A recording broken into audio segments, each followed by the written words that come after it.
And when you finish with that, I suppose you're gonna fly, huh?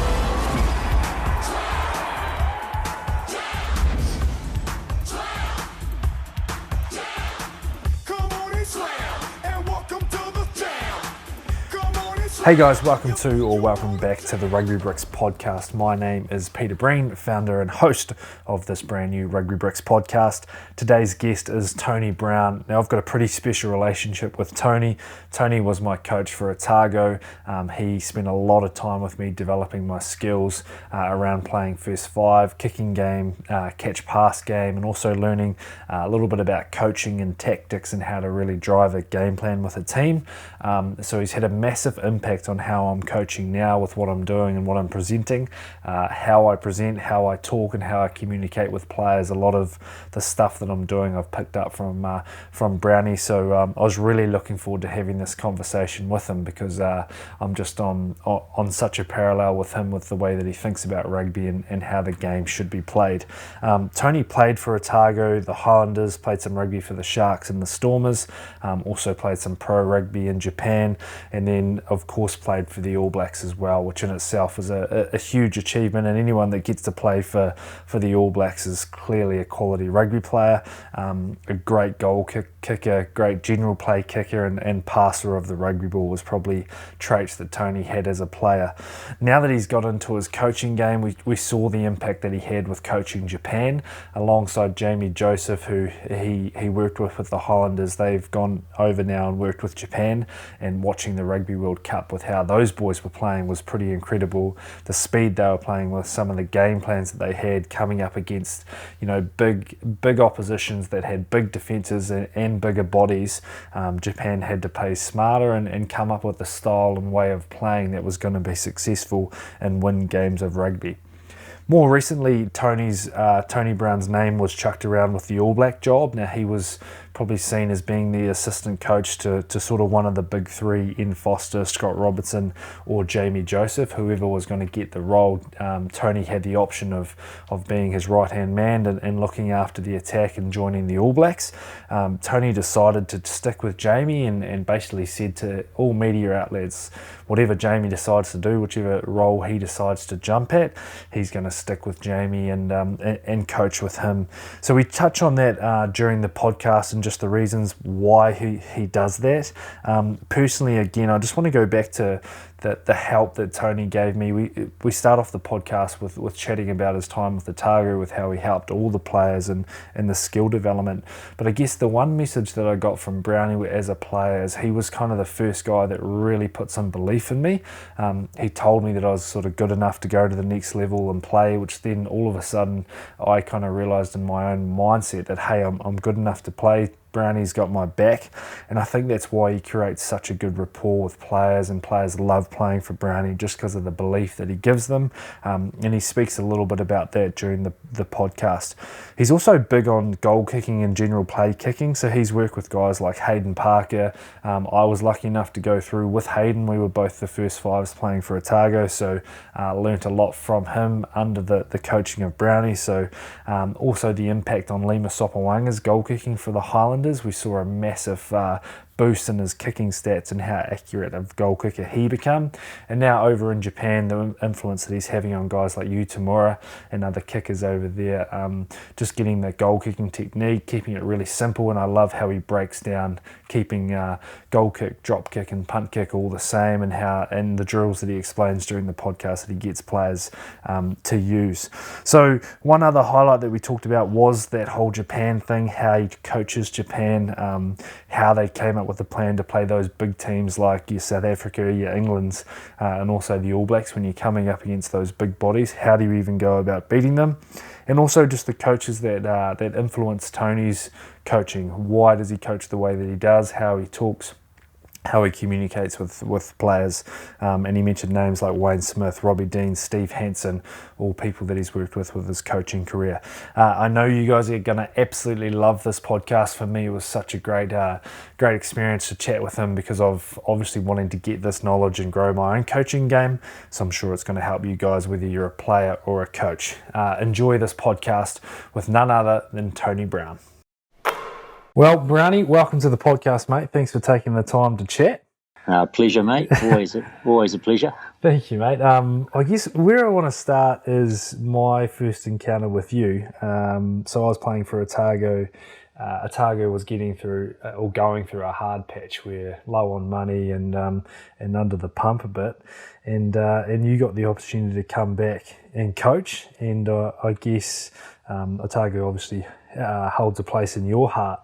But what I kind of want to start with is we had gym sessions in the morning, and the first thing I noticed about you was you were there 6 a.m. with us, and we were just coming down to you doing sort of 15, 20 minutes of skill and executing that, and then you'd still be there at 9, 10 p.m. at night after we'd trained after a long day of work. So my first question is you come in pretty hot. Where did you kind of learn to do that from, and how did you know that was going to be a good place to start with your coaching? I'd obviously got the opportunity to go back to Otago in 2012, I think it was. But I'd started coaching in Japan in 2006 as a player coach with the Sanyo club, and obviously learned my sort of trade there. And when coming back to Otago, sort of knowing that we weren't going to be able to contract superstar players, obviously the smart thing to do was to put all the time and effort into coaching the boys to upskill them and try and get the best out of them as quick as we could, to try and put a competitive Mitre 10 Cup team together. Yeah, and that was the thing I noticed. Like you were working with sort of props all the way through to fullbacks. Like it wasn't just your halfbacks and first fives. You were able to give those guys all skill stuff to work on. Yeah, I think every coach, especially on the attack side of the game, has a way of playing and a style of game that they want to try and implement. And and mostly you need 1 to 15 to be able to execute that style of game, especially under pressure. So you're only as strong as your weakest guy, which is normally your type 5 skill wise, and trying to get them to be able to execute under pressure at speed was one of the big challenges that we tried to get over early on, so that when we got into our training and into our games that they were comfortable in those situations. So do you think that you spent more time doing that as a coach than what other coaches were doing? I'm not too sure. I just knew that to be successful, we had to put a lot of work into the guys to get them to train and play, the style of game that we wanted to do, which had to be fast and skillful, because we were really limited around the ability to dominate teams physically and at set piece time. Yeah, and we were just talking before about what you're with the Highlanders at the moment in pre-season, and you mentioned that the boys are getting through 7 sessions a day. Can you just sort of run through what those days are looking like? Yeah, particularly nowadays with pre-seasons being really short in the Super Rugby competition, you're only getting 3 weeks before Christmas, so you're having to jam a lot of stuff into the players leading into Christmas and that 3-week block. So we obviously want to get them physically ready to play Super Rugby, but also we need to be able to get them upskilled and get them to a state where they can play the game that we want to play, and then obviously execute it under pressure. So we're starting.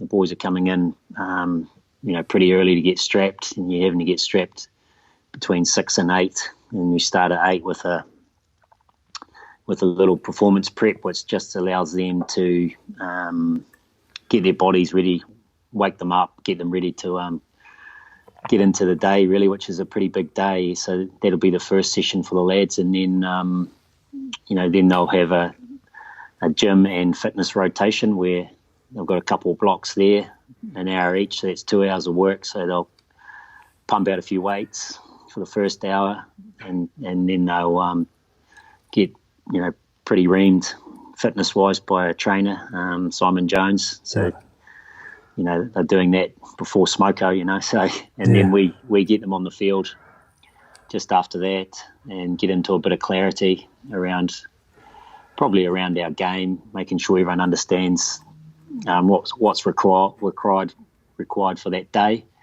what we're going to train in our big session in the afternoon. So do a little bit of clarity there, and then we jump straight into a unit session where obviously backs and forwards are doing a little bit of set piece conditioning and just getting a few skills organised at this time of year. And then the backs are, obviously a lot of skill stuff, a little bit of speed and agility, and a little bit of kicking. So that's the sort of morning taken care of, and then we bang out a pretty hefty session in the afternoon, and then they get a little top up of extra fitness at the end of that. And it's a pretty big day. And I actually forgot to mention that the guys who didn't come in at the right fitness level, they actually do an extra session between 6 and 7. So they're hurting at the end of the day, that's for sure. Yeah, it's a massive day, and I guess it's all in preparation for how the Highlanders are wanting to play next season. Is there, I as a player sort of understand your mindset and what you have value on, but I guess for the people listening, like what should we be expecting to see out of you guys next year, obviously with the work you're putting in now? I think Highlanders have always had a certain brand of footy that we've always tried to play, and it's not a big set piece orientated game. Although we need to be strong at set piece time, Highlanders rugby's always been about obviously moving the ball at speed and playing with a lot of skill and trying to get our X factor players who are predominantly in the width, the ball with space. So. That's, and obviously with the roof, and Dunedin, we always try and make that our point of difference, and so it's going to be a pretty high-paced game. That's hopefully will be exciting to watch, but 2 will be actually entertaining for the exciting for the boys to show up every week and put in a performance. Yeah, and I guess having played for you, I've always understood like you were one of those coaches that always gave players really good clarity around what their role was, and that was whether you were, again 1 through 15, didn't really matter what position you were. You knew what your clarity was and what the system was, and you just mentioned there about sort of your X factor players out wide and them having roles to do.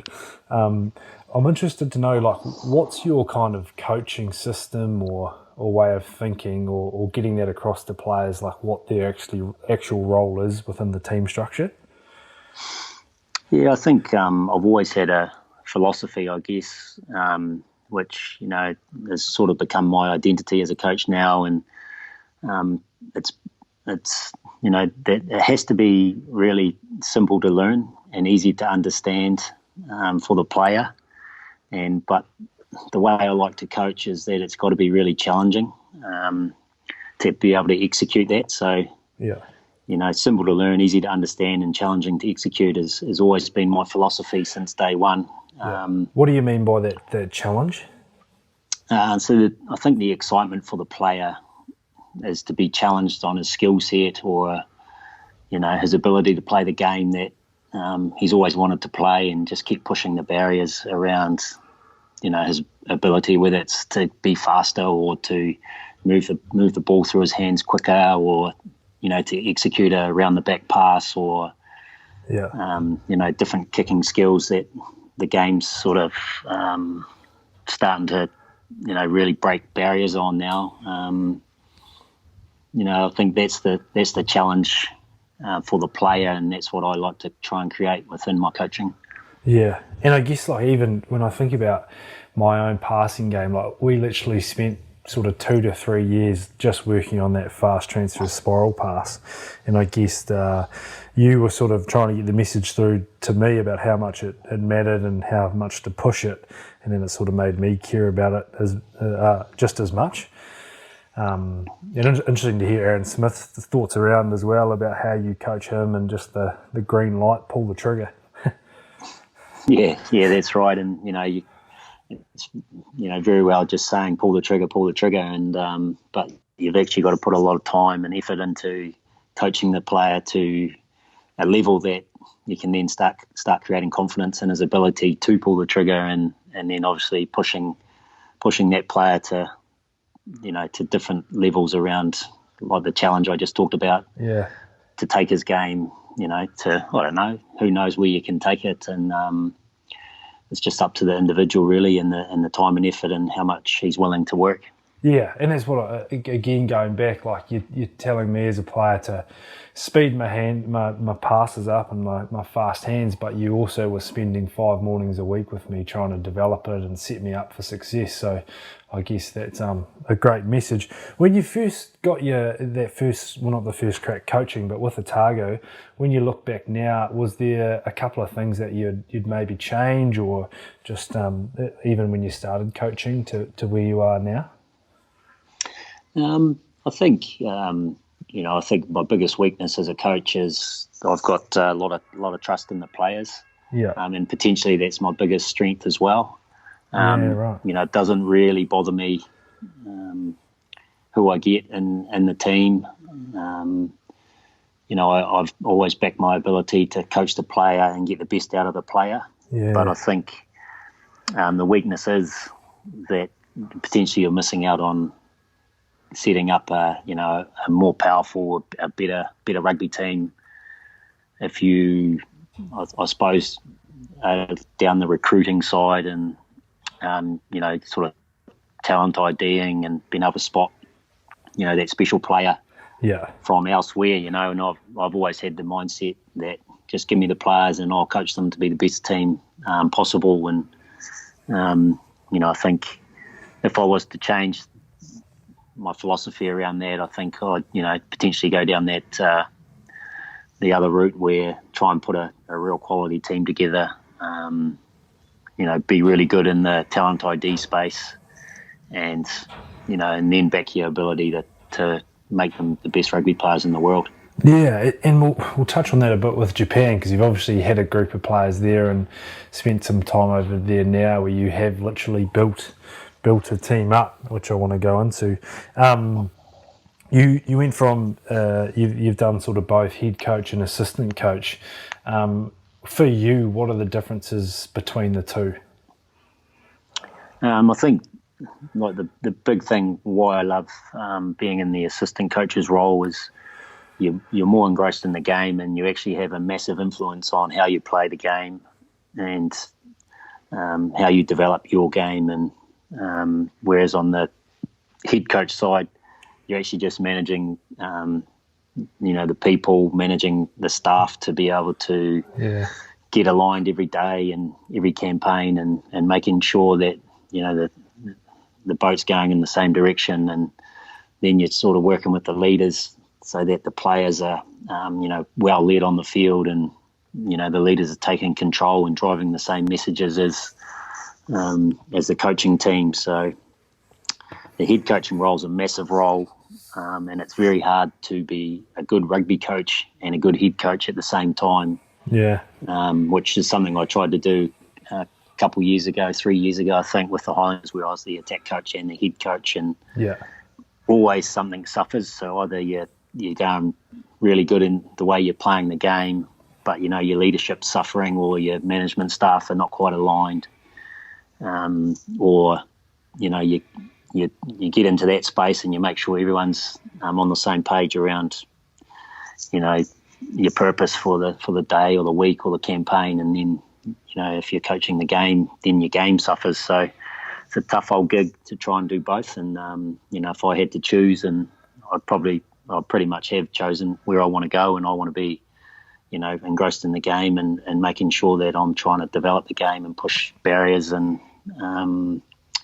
just stay ahead of the game and make sure that we're always innovating and trying to play exciting footy all the time.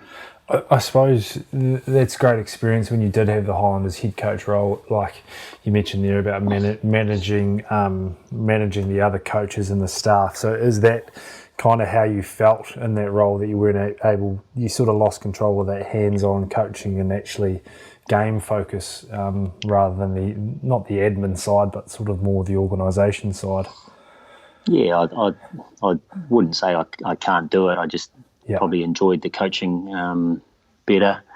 I feel as though when you're in that head coach role, it's all about the environment, making sure that and the environment's awesome every day, and it's all aligned to what you want to try and achieve as a team, and everyone's driving in the same direction, and you can only really be successful if you've got a management team and a campaign that runs that way. Yeah, 100%. Good points, and I suppose I want to talk a little bit about your review side of things. So you're getting through, you're having your games. I'm keen to kind of understand you as a coach, what you do with your review system down to player feedback, and then also sort of your team feedback, unit feedback, and what your sort of outcome goals were for the game. Yeah, you obviously have a plan of how you're going to win the game, and that's what starts on Monday, and you set your plan up. So then on sort of Thursday and Friday, the players are taking over, and then they're going out to try and execute that on the Saturday. So as a coaching staff, we've actually moved on to the next game before we play on that Saturday. So our heads in the following week's space around getting plans ready for that. Yeah. So that once we have our performance on the Saturday, we can then on the Sunday get really stuck into reviewing that game and working out, what went well, what didn't go so well, what we're going to actually need for the plan that we've got for the following week, and what we don't need. So always big on reviewing going forward rather than reviewing the performance and just working out what went wrong and why we lost. I think a lot of coaches get stuck there, and why did we lose the game? Yeah. Whereas I like to review the game around how we're going to win the next one, and sort of move on quite quickly, especially in Super Rugby where it's I can't even remember how many weeks it is. Let's say it's 18 weeks. Yeah. You're sort of having to get the guys back up and trying to win the next week, and then you have another game, and then you're trying to win the week after. So it's a big old campaign, and I feel as though the best way to get your boys ready for the following week is just to use the last performance to then preview your next performance and where you need to be better and how you can be better in that, whatever it may be, to then execute. Yeah. And put up. And a preview sort of for us, you're obviously international coach and Super Rugby coach. When does that footage arrive? When do you get handed the games, and when do you start your review process looking at a game? Like, is it your full Sunday gone? Do you spend 5 hours on it, or what does it actually look like? Pretty much full Sunday. Me, Pete. I probably probably have 6-7 beers. And a couple more depending on the result. Yeah. But Sunday morning I tend to find a cafe somewhere, and you've got the footage by then. You've got the stats, and the stats are important because the stats actually tell you what actually went wrong or what went right in the game, and you could just do your review on the stats alone and be pretty critical or pretty praising around the performance. So but I always confirm with the stats first, and then look at the footage. Yep. And find what's going to be most influential in the following week's performance, and basically stick there. And individual player review, are you coding? For listeners, coding is just the putting together a package for a player to look at. Are you doing that for each player or each unit? I find that most of the professional rugby players now are pretty onto it around watching their performance. Yeah. I like to just stick with just the critical points for that player. I feel as though the player tends to always watch what he's good at. Yeah. So I like to, keep them pretty grounded and give them some feedback around where they can be better, challenge them in that space, which ultimately is going to make the player play better, but make the team play better, which is, the most important. Yeah, outstanding, mate. I want to get into some kicking action. So you obviously did a lot with myself. You did a lot with Hayden Parker, who's probably one of the best kickers of a ball in the world, and now over with Japan. And I guess that's where I want to start the Japan chat. Is we got some Rugby Bricks tees over to you over there. How were they received, and what have you been doing lately with your goal kicking training and message? Yeah, same philosophy really. I keep it pretty simple for the guys, and ultimately just challenge their ability to kick goals. First of all, the kicking tees are outstanding. Thank you, mate. Quite a few of the boys, got them, but obviously Yu Tamura, he's stuck in his way a little bit there, mates, and he's stuck with the old faithful, which he was okay, but I reckon he would have kicked better goals if he had one of the Rugby Bricks ones. Yeah, I agree. But we'll hopefully get him there in the next campaign. No, but I like to keep it pretty simple. And the big thing around goal kicking and kicking in general is you've actually got to keep your leg swing and your kicking technique the same for every kick that you do on the rugby field. So I know that when I used to play, you used to have a different punting technique, to drop kick technique, and then your goal kicking technique. If anyone who's watched me kick goals is right out there. Turn in the corner. I was coming around, 360 almost.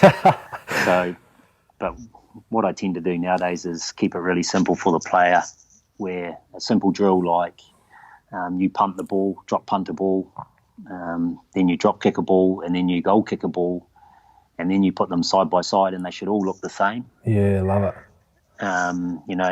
Your drop kicking technique and your goal kicking technique shouldn't differ. Yeah. Because all that happens is you're teaching your brain to operate in two different swing paths. So, that's one of the most simple things that I do with goal kickers is show them, especially if they're a good drop punter of the ball and a poor goal kicker. Yeah. You align their drop punt with their goal kick straight away and split screen it on an iPad or on a TV and just show them what it looks like. And then I find that they pick it up really, really quickly, and then that's how they train. You take them out there and they drop punt a ball between the posts, then they goal kick a ball between the posts, and then they drop kick a ball between the posts. And the best thing it actually does is it improves their drop kicking ability, especially under pressure. So it's one of the things that's worked really well. Yeah, goal kicking coaching. I rate that, and it's probably why you're seeing a bit of a trend now going to sort of the tees like what Cozzy uses, and sort of that higher tee where you've got the ball on the 45, because you are trying to get it as similar as to a drop punt as that, rather than the really low stand-up tee that you used to see a lot of. Yeah, well, obviously Dan Carter was probably the last guy that I saw kick really well off a low tee, and he was obviously pretty gifted, but his drop punt would have been way different to his goal kick. So, the ability to be good at both of those, if they're different, is really hard. Yeah, great advice, Brownie. And I guess what I'm hearing the whole way through, you're talking about your review and your skill and helping these kickers out, is you actually genuinely care about the guy you're coaching, and you're sort of just working to get him the best performance that he can get, which is that's pretty cool. Yeah, that's right. And no two goal kicking techniques are the same, so everyone's a little bit different. But if you can create the same drop punt as the same goal kick as the same drop kick, then for that one player, then they're going to be a lot more successful, So but it's going to be different to yourself or myself. Yeah, and so you got over to Japan, or you've been there as a player and had a lot of experience with the national side. I spoke at the start about how you're in the gym at 6 a.m. and you were just working with the players. Did you kind of bring that same work ethic to how you wanted them to play? Because at the World Cup, it was pretty clear that you guys had a seriously good skill set. Yeah, that's right. And I think anyone who's coached in Japan or played in Japan knows that that's not so much the skill set, but it's the work ethic, which is the point of difference of the Japanese players. Right. And, naturally, if they work that hard, they're going to be skillful. So we always automatically had pretty good base to work with around the ability to catch and pass and, operate at high speed. So, pretty exciting team to jump into and trying to get them, up to speed around how I wanted to play the game and, and getting them understanding what that looked like and, and then their role within that. So what was some of the things? It was a big challenge, but exciting one. Yeah, what were some of the things you did? Like when you got your hands on the players, what were some of the drills or mindsets you tried to get through to them? The biggest thing was changing their mindset, I suppose, around how they played the game, especially how they played it under Eddie Jones. Eddie Jones was always traditionally a hold the ball type of guy. Right. Around keeping the ball for, 20, 30 phases, which, is pretty difficult in today's sort of footy. So getting them to change their philosophy around that and getting them to understand, that when you're attacking, you want to be fast and skillful and, moving the ball at speed. But if you don't have that, then you actually don't want the ball and you want to obviously give it to the opposition and then use your defence and wait to get the ball back so you can go fast and attack at speed again. So getting them to understand that was the first challenge, and it took a while. And but once we started to achieve that, then we made some massive gains there, and we were able to play a pretty exciting brand of rugby. Yeah, and it was obvious you got the guys' mentality, like they weren't just robots out there following a plan to real detail. What they were doing is playing footy, playing that unstructured style that I know that you love. How did you bring that into what ball games were you playing or what drills were you playing that allowed them to learn that style of game? Yeah, pretty exciting brand of footy is the unstructured. So, and you have to be able to operate, and which I call chaos is when, the ball switching between attack and defence quickly and you're having to defend for, 10 or 20 seconds and then bang, you jump into the attack side of the game and now you're attacking. So, and ball games are definitely the best way to train, that chaos and that unstructured footy. Getting the guys good at that is definitely a start, especially the tight forwards. Once they're comfortable between, switching between attack and defence, and are fit enough to, carry the ball a couple of times and then go and make a couple of tackles and then reposition the carry. Once they understand that, then you're away. And, ultimately, playing a lot of those games is how you get better in that space. Yeah, and I suppose you talked about there about your tight forwards, understanding that your coaching of them again, you put a lot of time into how they play and how they can be involved with an unstructured attack. Yeah, that's right, and we try and limit, their impact on the unstructured game. So specific roles for them is crucial for them to be good in the unstructured footy. So not giving them anything too challenging. It might be just something simple around where they position, how they position, and what sort of passing skill we want them to execute. Just keep it as simple as that, and then give the guys who actually see space a lot better and guys who are a bit quicker and got a bit more X factor, give them the challenging roles around, attacking that space that, potentially your tight forwards are creating. Yeah, because I remember, and I want to stay on the skill sort of around that game, because I remember even for the Highlanders, like guys like Tom Franklin and Liam Squire, like they were unreal in that turnover counter-attack sort of style. What sort of, if you've got a passing drill that you could sort of explain, was there something you had your halfbacks doing to get the speed into their game?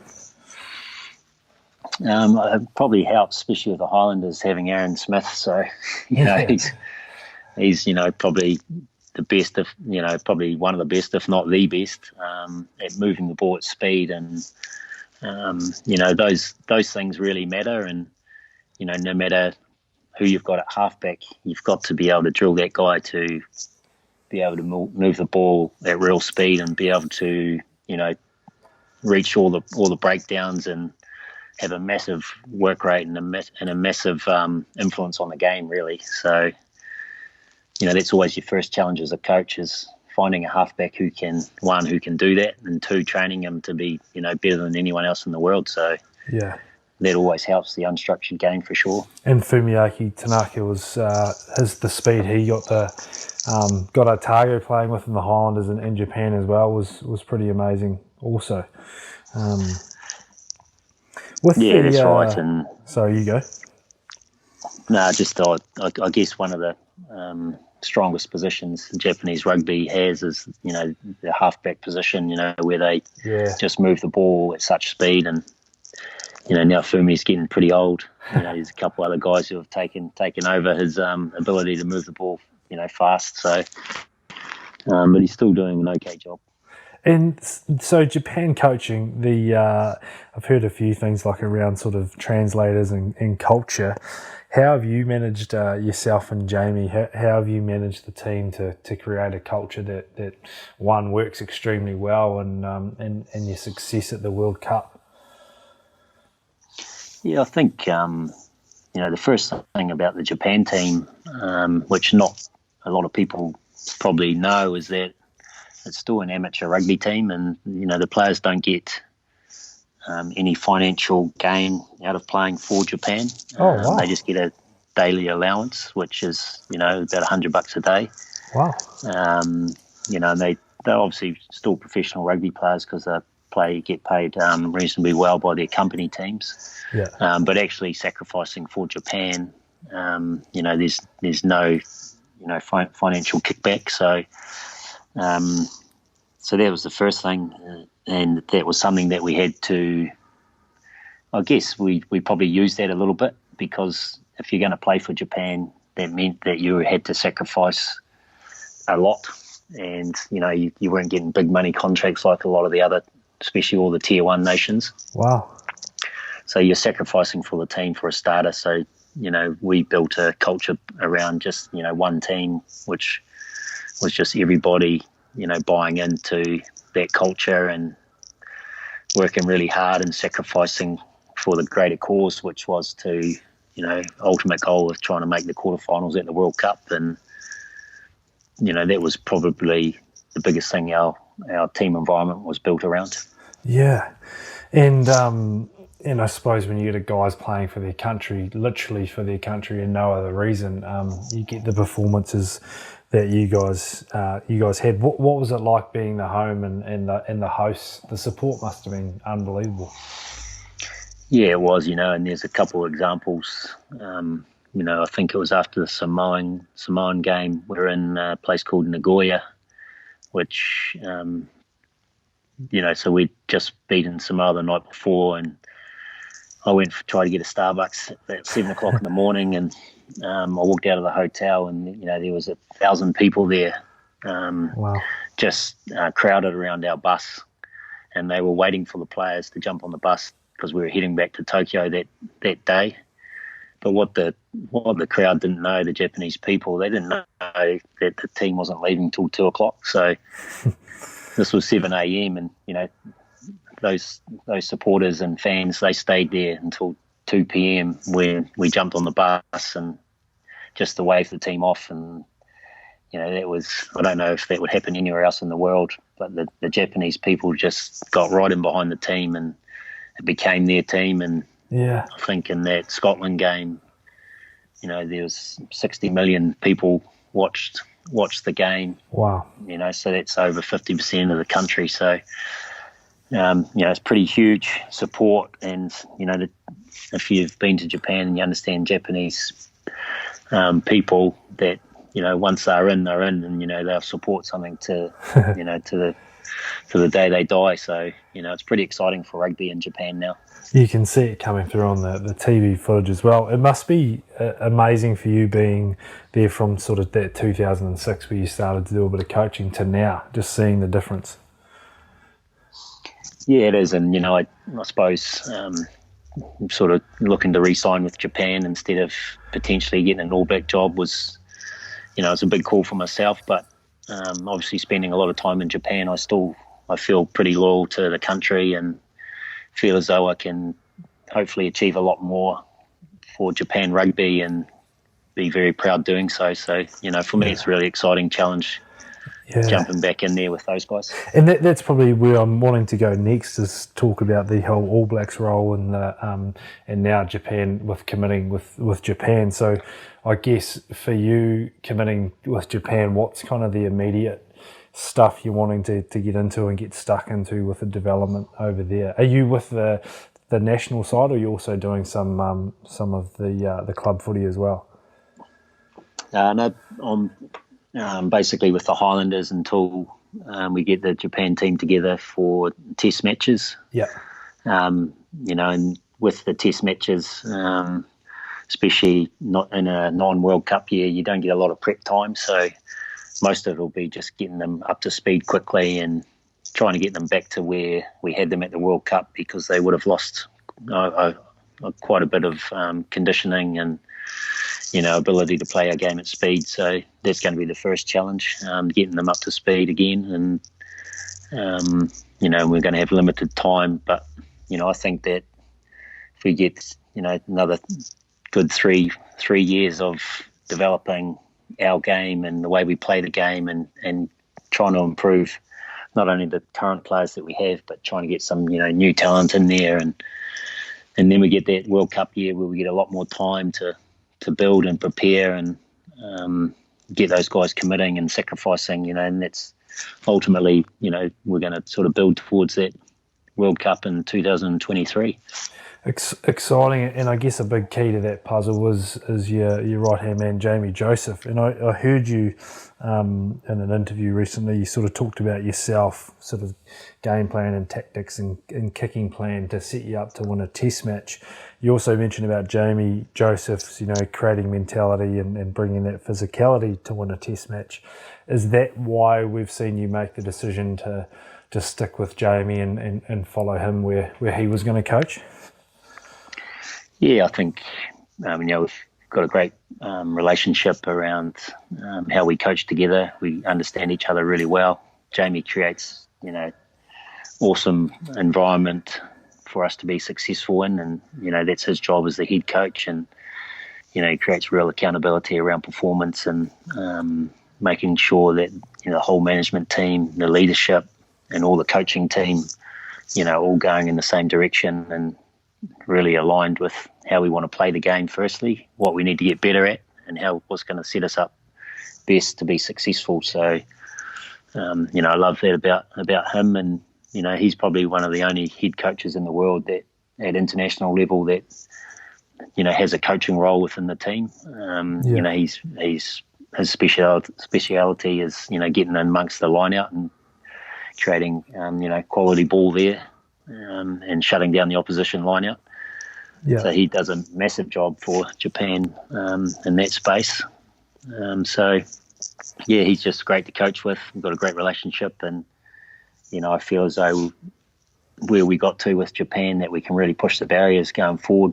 And, the more guys we keep in our management team, coaching team going forward, it's only going to, improve Japan rugby. Yeah, extremely exciting. You guys must have been seriously fit. What were you guys to allow you playing that game? Like, you must have had a huge emphasis on strength and conditioning for the guys to play your style off Jamie's great set piece as well. Yeah, that's right. And, we're only ever going to be able to compete with the Tier 1 nations if, we could play faster than them and do it for 80 minutes. So the intensity and the speed that we wanted to try and play at needed to be really high, and it took a lot of work to get those guys being able to execute, at that intensity and speed. So There's a lot of running and ball games like we talked about before, plenty of that, and keeping the ball in play and keeping the game unstructured was massive for us. So how does Japan come up against the nations with massive size? What's the plan there? Do you try to improve and get bigger, or do you focus on what you guys want to be good at? I think we've got to focus on what we're good at, because that's basically your identity as a rugby team. And but to beat Tier 1 nations, we had to be really competitive at set piece time. So there was a lot of hard work went in at scrum time and line out time, and especially being able to stop mauls. I think every Tier 1 nation is pretty powerful at scoring maul tries, so that was always going to be a real challenge for us. But I think the biggest game we achieved was just defensively. We put a lot of work in our collision area. So we had the boys for a long period of time, and we knew that the only way to beat Tier 1 nations was to physically we needed to be able to stop their attacks.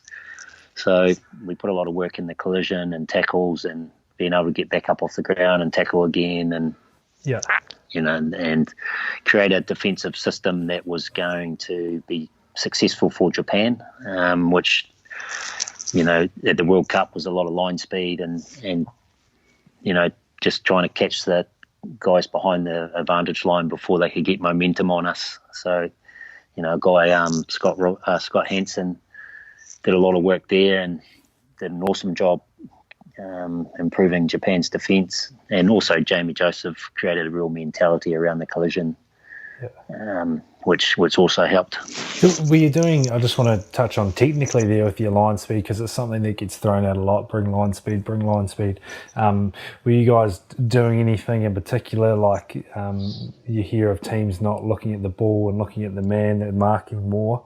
Did you guys have any sort of tactics or umbrella defences that you found you got some really good pay out of? I think you need to be able to defend the man and the ball, so that's always a big one. There's no point rushing up on a man if he doesn't have the ball and creating space somewhere else. So you need to have real awareness where the ball is, and if you can shut down the ball, you shut down the opposition. So, but I think the biggest gain you get out of your defence is by just simplifying it all and taking the pressure off your players and off your team, really. Because defence is all about stopping people, and everyone gets worried when they don't stop or don't make tackles. So just giving the guys confidence to be able to go forward and be aggressive is the first thing. So simplifying it all is the best place to start. Yeah. And how did you go with messages? So you spoke there about making it simple. Was the language barrier an issue at trainings or even during some games at the World Cup?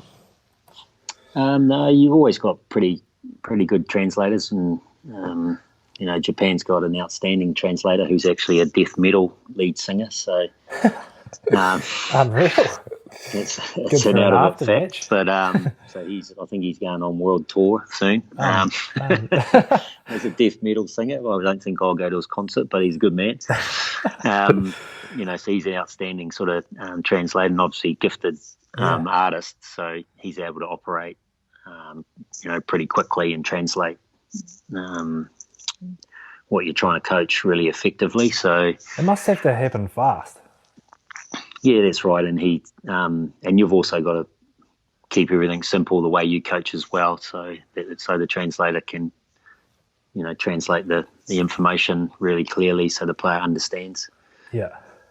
I want to just go back to the All Blacks thing and the All Black decision. Your name was thrown in sort of association with three guys and going to be assistant coach with the All Blacks. How did you make that decision? Because I can imagine for yourself being an All Black, it must have been something that you would have just absolutely loved to do, be involved with sort of the most successful team in the world. How did you make that decision? Yeah, I suppose I've talked about it a little bit, and it's been in the media a little bit. For me, it just didn't feel right to be sort of floating between, three different coaches, and in my gut, I just felt as though I wanted to coach with Jamie again, and Yeah. so that was the first thing. I just wanted to commit to wherever he went, and I thought that he would have a go at the All Black job. But, I was comfortable with the decision he made to stay with Japan because, we'd, we'd been quite successful with them, and we feel as though we can take them to another level as well. So the challenge of doing that is really exciting, and, coaching's coaching. Hopefully he'll be still coaching in the future, and you never know, the All Black job hopefully will become available at some stage, and we can potentially have a crack at that, or but I've got no regrets really around any decision. I'm quite excited about the future, really. Yeah. Oh, obviously it's hugely exciting being over there, and with the development you guys have created in Japan. Although it sounded like it's a hard decision, it was probably quite a nice one to be able to sort of make as well, and say, well, it's pretty exciting what we're doing as well. And you love it, which is great. Yeah, that's right. And there's always the unknown with the All Blacks. It's the most competitive coaching environment in the world, I suppose. And Scott Robinson and Ian Foster going through that at the moment, and the whole of New Zealand's waiting to see who's going to get the job. And we've got the certainty of coaching Japan, and we're pretty committed to turning them into potentially one of the best teams in the world. Yeah, but I want to touch on you. We're at the World Cup, and you've played the Wallabies in Australia. So I want to hear your opinion on what they were like to play when you were playing, and now what you're seeing at the moment. And I wonder, as a coach, whether you've kind of got an opinion on maybe where they've gone astray, or what they kind of need to do to improve their game. I know that that's a tough question, but I'm interested to hear your opinion. Yeah, I think they committed to a style of game at the World Cup that they thought were going to win, and they played that style pretty well. I just think that when it got down to those playoff games, and Japan was a little bit similar, because we committed to an attacking style, which definitely is Japan's strength, and probably is Australia's strength as well. That the teams that were really good at defence, just shut us down, and shut Aussie down, and shut Japan down, which ultimately meant that the defensive side won the game, and and that I think it was the quarter-final against England. The Wallabies were throwing everything at England, and they were just soaking it up, and then they would get their England would get their opportunity on attack and just put them away and score tries quickly. So I think ultimately they committed to a style that they thought was right, and and we did the same with Japan, but we were only trying to make the top 8. We knew that if we were going to try and win the World Cup, we would have had to be a lot more defence orientated, a bit like South Africa and England and those sort of teams. Yeah, it was those teams that had just a massive brick wall of defence with line speed and physicality that ended up getting through to that final. It was such an obvious trait. Yeah, and I think South Africa, I've never seen and been involved with a team that's physically dominated a side like they dominated Japan in the contact. We had some pretty good ball carriers. We're a small side, but we're still a powerful, fast side, and they were just shutting down every attack that we tried to muster, and and that physicality of what they were doing was just brutal. And our boys hung in there for 50, 60 minutes, but ultimately the defensive side won and the physical side won, and and that's what happened to Aussie against England as well. Yeah, last question, touching on the World Cup and how you guys played. I know that you've got a real, you've also got the kicking mentality side of things with your coaching and how you want teams to play. I guess when you are going up against a team like that, how quickly do you want to start throwing punches, like with your attack?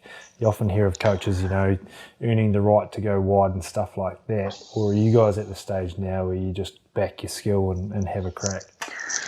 I think we always change for each team we play. So if you look at when we played Scotland and Ireland, we felt as though we could hold the ball against those guys because they weren't really aggressive with their line speed and their collision. We felt as though that we could, keep the ball for long periods of time and take their position away, because if you look at Scotland and Ireland, they are probably the next two most attacking teams in World Rugby, behind sort of Japan and Australia and potentially the All Blacks. So they like to keep the ball and put teams under pressure with their attack. So we wanted to try and take that away. But then when we played South Africa, we knew that they actually didn't want the ball. Yeah. So the challenge for us was to be able to get them to try and play Japan's game and get sort of caught in our type of footy, which is a lot of unstructured, a lot of counter attack, turnover attack, get away from set piece. Yeah, makes footy. Sense. Yeah. But we just couldn't quite get them to buy in. They didn't get the memo that we tried to deliver before the game, and they just kept giving us the ball and kept knocking us over, and we couldn't quite get them enticed into, Japan rugby. Yeah, I love it. I want to talk just to wrap up a little bit about your stuff that you've done as probably a person as well as a coach just throughout the years. Is there someone you've kind of had as a mentor or things you've been learning about that's helped your coaching game? Yes, I get asked this question a lot, and I think I've had a lot of quality coaches that have influenced me over the years, and I think from that I've created my own sort of style and philosophy around coaching and how I enjoy coaching the game. And could you name a couple, Brownie? Because you obviously had a massive impact on how I coach now. Could you name a couple that? Probably the best rugby coach I've ever had was probably around the game is Wayne Smith. Yep. His ability to see the game, the amount of work he puts in around analysing the game and understanding the game, and the biggest thing about Wayne Smith, he's always looking for the next thing around, whether it's small or big, around innovating the game, and that's what I love as well. And he's always been a coach that I've admired, and he was my All Black coach when I was in the All Blacks. So, he had a big influence on me. And then also I've been coached by Robbie Deans and Steve Hansen. So, they're obviously quality coaches. Robbie Deans is probably the most competitive guy I've ever come across. So, that's his sort of point of difference, and understands the game really well as well. And then Steve Hansen's, a real man manager and influencer of people. So, he's always funny to be around, and quite a big personality around the team. Yeah. And then you've got the sort of humble guys from Otago with Gordon Hunter and Tony Gilbert, who have, where I first started, around being, man managers and also coaches that players want to die for. And, you don't say that lightly around coaches today. So, those guys that people would, lose an arm and a leg for those two guys. So I suppose those are the coaches that have had the biggest influence on me, and I guess moulded my coaching philosophies and career. And what you're talking about there is like you were exposed to those guys and without knowing it, probably as a player as well, like you're able to sort of see them, how they do it, how they speak and how they interact with players. For coaches like myself and young up and coming coaches, how do you get exposed, or what should we be trying to do to upskill? I think you just got to go and observe. And actually, another guy that I forgot to mention there was Mike Cron. Like, Yeah. if you go and watch someone like a Mike Cron coach, you're just intrigued around how he can engage a player and teach him a technique. Let's say it's around the scrum because that's where he's, specialist. The things that he does to that player to get him to scrum a certain way.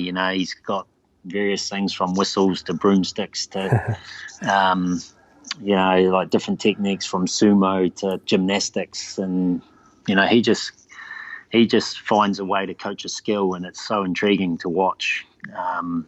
And I think as a up and coming coach, you've got to go and find those people and just observe and ask questions. And the best place to learn about rugby is just sitting in a bar and having a beer with a coach who just wants to talk footy. And that you've just got to absorb yourself in those sort of environments where there's quality coaches floating around. Yeah, I guess that's what I'm seeing as well, and guys like yourself, like, yeah, you can just chat footy, but when it's time to go deep into a skill and understand the art of it, like, you just have such a passion for the skill you're trying to coach. And I was speaking with Aaron about this as well, like in the NBA and sports like that, they sort of reinvent themselves as players over summer, so I guess the coaches that can go deep on detail can have a huge impact on players. So I love that you've got that mentality as well. Yeah, for me, that's the exciting part about the game, is just seeing how far we can push it and how much we can challenge a player to improve. So, but obviously the player's got to be really committed to that as well, and be open-minded and be willing to take on that challenge.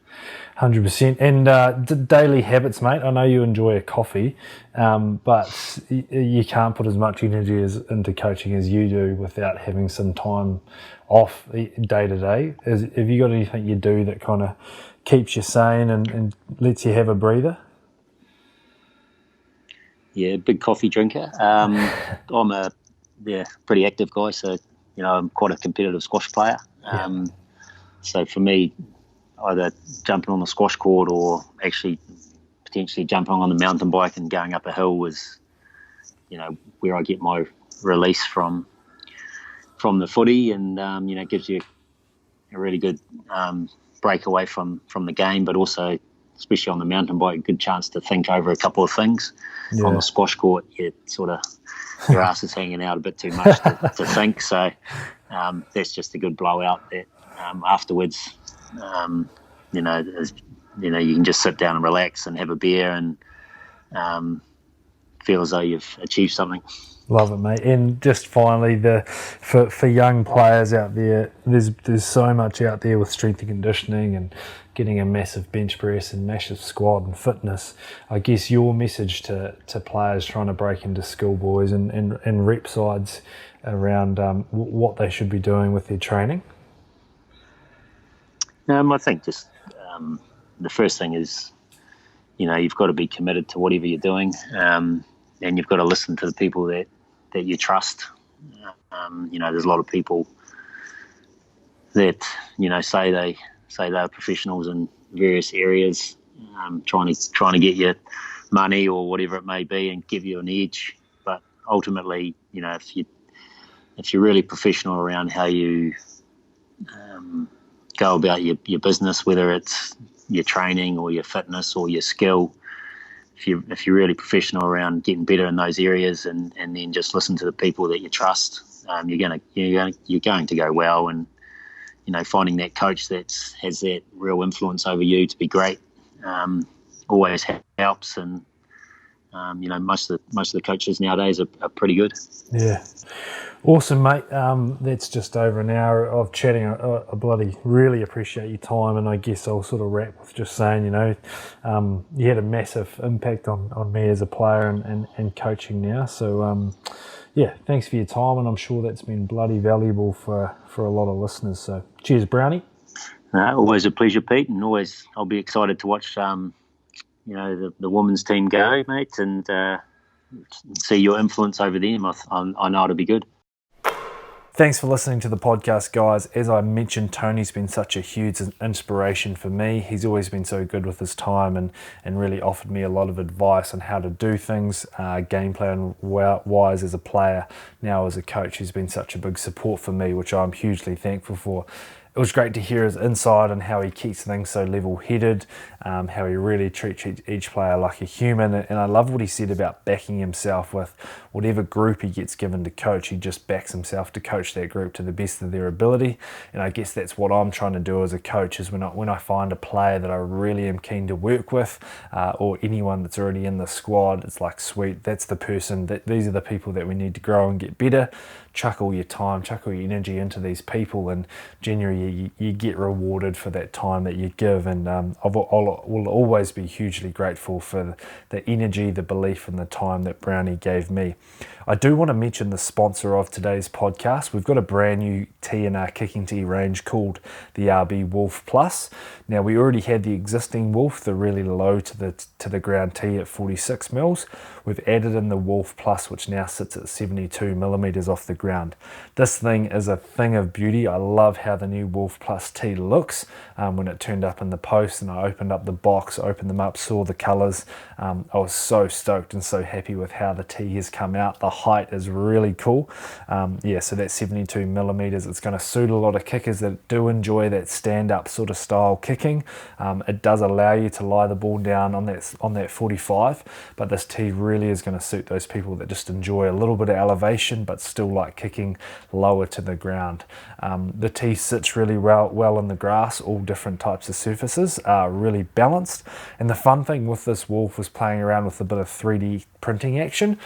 Anyone that's ever used a 3D printer or whatever, it comes out a really hard material, so not your standard thermoplastic like we have the kicking tees in, but it's almost like the white knives and forks that you buy from the supermarket. That's kind of the material that you use.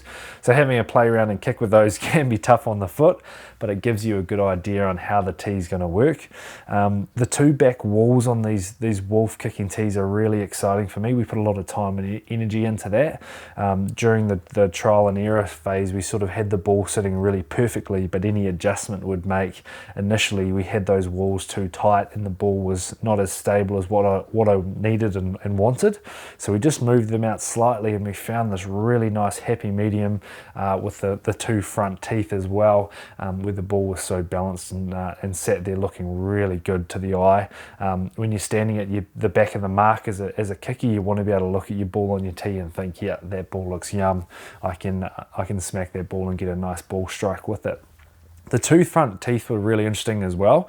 Obviously, when you put two front teeth on a kicking tee, you don't want to have them so high that it's going to affect the ball flight and affect the strike, but you need a little bit of height there so that the ball doesn't lean over and fall off the tee, of course. Jason actually had the idea of putting a bit of detail on the top of the two front teeth, so when you do get these tees, you'll be able to see that detail of the grip, and that lines up with the little grip that's on the rugby ball, lines up with the grip that's on the two front teeth, and allows any kicker to sit the ball exactly how they want it. I know some of you kickers love to lean the ball out slightly, like your Owen Farrells and your Johnny Sexton, and you can expose that sweet spot really well. So those two front tees are lined up with those two beautiful back walls. I was speaking with Richie Moanga, the All Black First Five. He's been using the Wolf as well and just loves how balanced it is. Sits there, he's not having to add any tape or anything to his kicking tee to add in there with grip. The Wolf just grabs a hold of the ball and he's able to get a really sweet strike every time on that ball, and how the back of the tee just drops off, it exposes that massive sweet spot. And like I said, when the ball's sitting on the RB Wolf or the RB Wolf Plus, it's a really nice thing to look at and get your visualization going as a goal kicker. So we've added that to the range, Wolf Plus, we've got the RB88, and then the two Vortex tees that are really exciting. So for me, being able to answer the question when people ask, have you got a tee for me, what sizes have you got, the range is all but complete now, and now we can just play around with some other ideas and bring out some new stuff with Rugby Bricks. So that's the sponsor for the kicking tee. If you want to check out the full range, head to rugbybricks.com. We've also got a lot of other content on there. We've got our blog with all our podcasts, guests and all the show notes from all the shows, but just a really nice place to go and check out some rugby content. That is rugbybricks.com.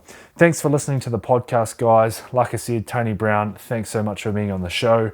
Until next time, see you soon. Get out there, get training, enjoy this holiday season, and get yourself a rugby ball. Get out there, outwork, outlearn. Thanks, guys.